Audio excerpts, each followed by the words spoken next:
et le K est fixé à 0. La base, on peut écrire ce qui arrive. On comprendra un petit peu mieux tout à l'heure. Entre parenthèses, ça peut être aussi ou ce qui reste à la valeur initiale. On comprendra un peu mieux tout à l'heure avec des exemples concrets ce que ça signifie. Mais, question de rendre ça peut-être un peu plus clair. Je vous donne un exemple ici. Si je vous dis dans un problème qui double, mettons un nombre de bactéries double, bien à ce moment-là, ça va signifier que la base, ça sera 2. Un autre exemple, on nous dit, il y a une bûche qui est en train de se consumer dans un feu, et la bûche perd le 1/3 de son volume à chaque heure, par exemple. Donc, qui perd le 1/3, bien, à ce moment-là, la base, et c'est là qu'il faudrait être vigilant, la base, c'est 2/3. Parce que la base est toujours fixée sur ce qui reste. Donc, il faut toujours se poser la question, il reste quoi? C'est le même principe lorsque vous allez au magasin et que c'est marqué, il y a un 20% de réduction. Ben, vous payez 80% du prix.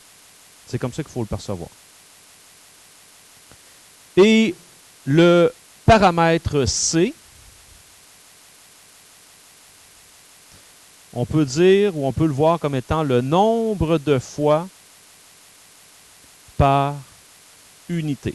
Alors, comme je mentionnais tout à l'heure, on verra dans des exemples, si on me dit que ça arrive aux 4 ans, ou si on me dit que ça arrive 4 fois par année, ben c'est là que je vais faire varier mon exposant pour répondre à la situation. Exemple. 5 bactéries doublent à toutes les 20 minutes. Dans ce problème-là, je vous dis que X représente le nombre d'heures et Y le nombre de bactéries. Alors, il faut voir là-dedans que je suis en mesure de reconnaître paramètre A, la base et la valeur du paramètre C. Bon, vous avez vu A en partant. En partant, il y a 5 bactéries. Donc, ma valeur initiale, 5. On peut même l'écrire au côté, c'est un exemple. Valeur initiale. La base, ce qui arrive, hein? Ce qui arrive, donc ça double. Et le C, c'est le nombre de fois par unité. Si c'est aux 20 minutes et que X représente le nombre d'heures, ça arrive combien de fois dans une heure? Voilà. Donc ça ici, il faut en déduire que ça arrive 3 fois par heure. Si ça arrive 3 fois par heure, ça veut dire que mon C, ça sera 3.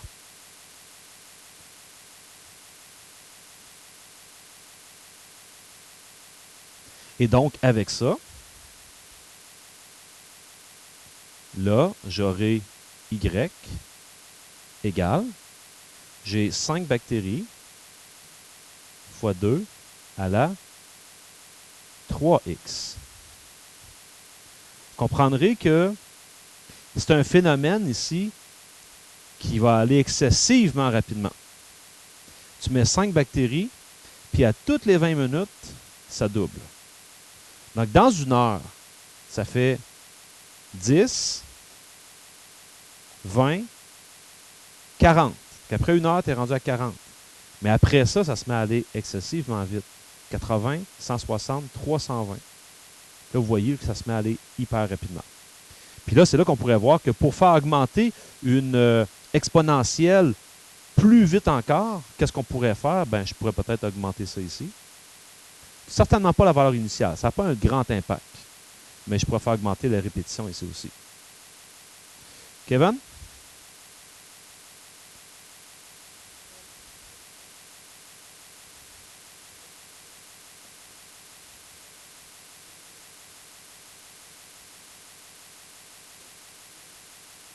C'est...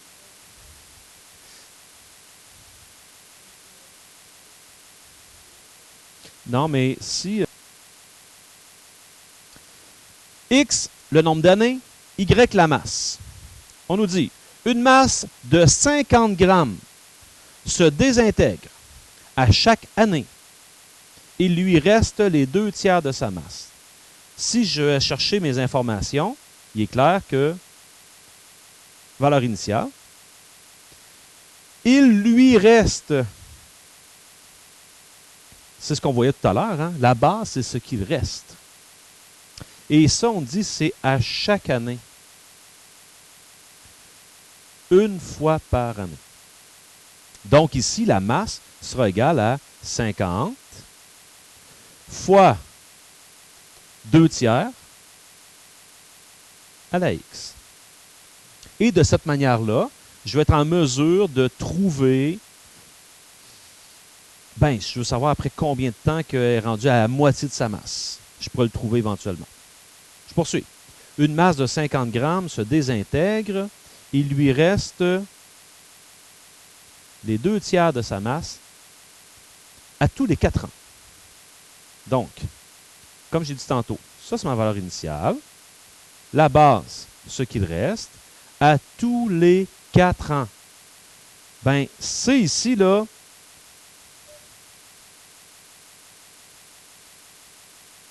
C va valoir 1/4 parce que c'est une fois par 4 ans.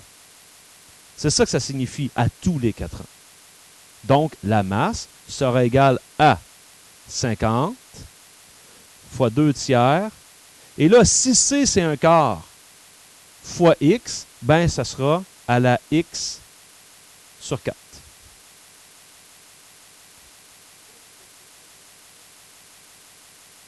Si c'était 4, il faudrait que ça se produise 4 fois par année. Alors, une belle façon de le voir, ici, si tu mets X vaut 4, après 4 ans, ça va s'être produit une seule fois. Alors, si tu mets 4 sur 4, ça fait 1. Ça te permet de comprendre que c'est arrivé une seule fois. À l'inverse, si ça arrive 4 fois par année, je te dis que l'exposant sera 4x et remplace x par 1 pour 1 an. 4 fois 1, 4. Ça arrive 4 fois dans un an. J'ai 2 questions, Caroline et après ça, Myriam.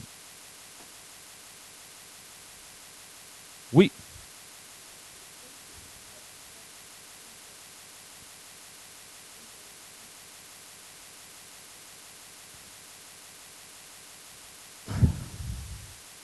Deuxième type, il y en a 3. Ceux qui expliquent comment la quantité initiale varie.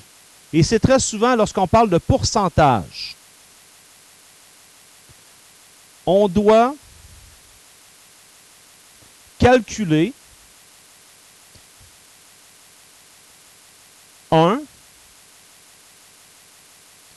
plus ou moins le pourcentage. Et ça va vous rappeler votre secondaire 2 lorsque vous étiez dans les proportions, que vous faisiez des achats et que là, on vous disait le prix régulier, c'est le 100% du prix. Et que là, si on augmente le prix de 30%, tu vas payer le 130% du prix. Alors que si on te faisait une réduction de 30%, tu payes le 70% du prix. C'est ça le principe ici. Donc, je le soustrais si la quantité diminue, alors que je vais l'additionner si la quantité augmente.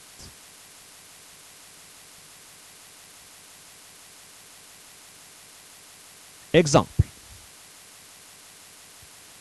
Dans un village, il y a 8350 âmes en 2003. La population diminue de 3% par année. Donc, on pourrait dire, comme tout à l'heure, Là, je vais écrire ça, là.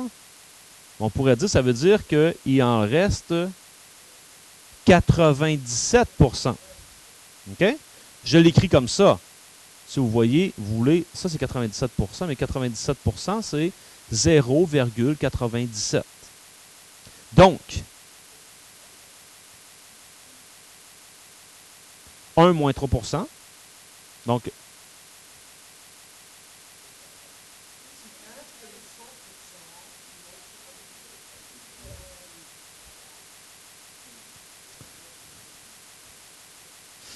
ça veut dire qu'ici, la population est égale à quoi? Si je veux savoir dans quelques années, il se passe quoi? Ben, valeur initiale. On a commencé en 2003 avec 8350 personnes. Et ça, on sait qu'il en reste 97%, donc je l'écris comme ça. Et ça, ça diminue à chaque année, donc C vaut 1, X.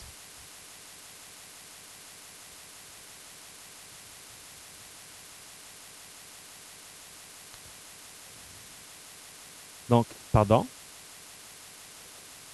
Oui. Et ici, est-ce que je suis convaincu que ça va diminuer? Quelqu'un peut me dire oui, pourquoi? Non, non, non, non, mais si on se réfère à l'équation. Oh, super. La base est entre 0 et 1. On se souvient qu'une base entre 0 et 1, il se passait quoi? Ça créait une réflexion. Donc, si elle était croissante, elle devenait décroissante. Si je veux, j'aurais pu inverser ceci pour avoir une base croissante. Ben, une base plus grande que 1, mais ça aurait fait en sorte que j'aurais eu un B ici ou un C, si on veut, négatif. Ça n'aurait pas beaucoup de sens avec mon problème. Mais ça me permettrait de voir que mon A positif, C négatif ou B négatif, A fois B négatif, donc elle est décroissante.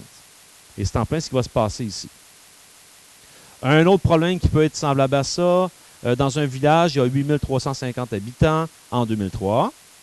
La population augmente de 2% par année. Donc, ça veut dire qu'elle est rendue à 102% l'année suivante.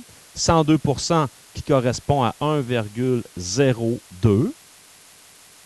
Donc, ça veut dire qu'ici, je ferai 8350 habitants fois, ben, ça fait 1,02. Et ça l'augmente à chaque année. Moi, j'ai une question pour vous. Dans ce problème-là, et ça va être bien important éventuellement, si on veut connaître la population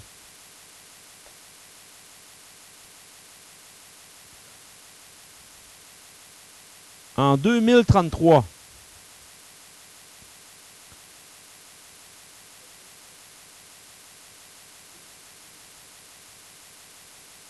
je devrais calculer en fonction de x vaut 30. Parce que notre problème, si on veut, notre valeur initiale est calculée en fonction qu'on a débuté nos calculs en 2003. Donc 2003, c'est notre référence au niveau de la valeur initiale. Kevin.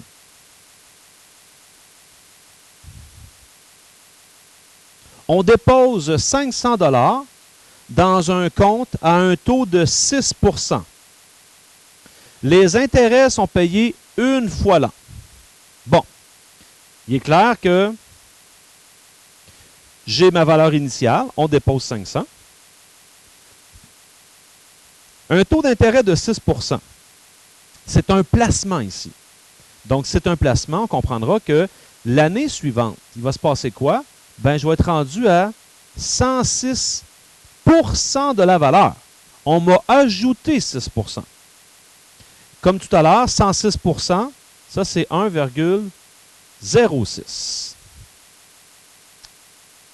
Et c'est payé une fois par année. Donc, ici, mon C vaut 1. Donc, la valeur de mon placement sera égale à 500 fois 1,06 exposant X. Une fois qu'on a compris ça, ça peut être bien intéressant des fois de faire des simulations. Et là, je m'adresse à vous. Fois 1,02, mais là, j'ajuste ici. Ça va arriver 3 fois par année, donc à la 3x.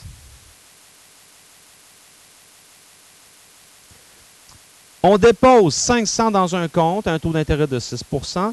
Les intérêts sont payés quotidiennement. 365 fois dans l'année. OK? Bon, ben, ici, oui. 365 fois par année. Donc, ça veut dire que mon 6 %, OK? 6 %, là, c'est pas gros, ça, là. Ça, c'est 6 % que je vais diviser par 365. Pour connaître, ça me fait combien de pourcents par jour? Ça fait 0,0000164 %. Non. C'est déjà traduit en pourcents. Désolé. Donc, ça, c'est ce que je reçois par jour. Ça veut dire qu'ici, ça va ressembler à ceci. 500 par temps. Ici, je vais avoir 1, ça va augmenter. Donc, c'est 100 % plus ça à chaque jour.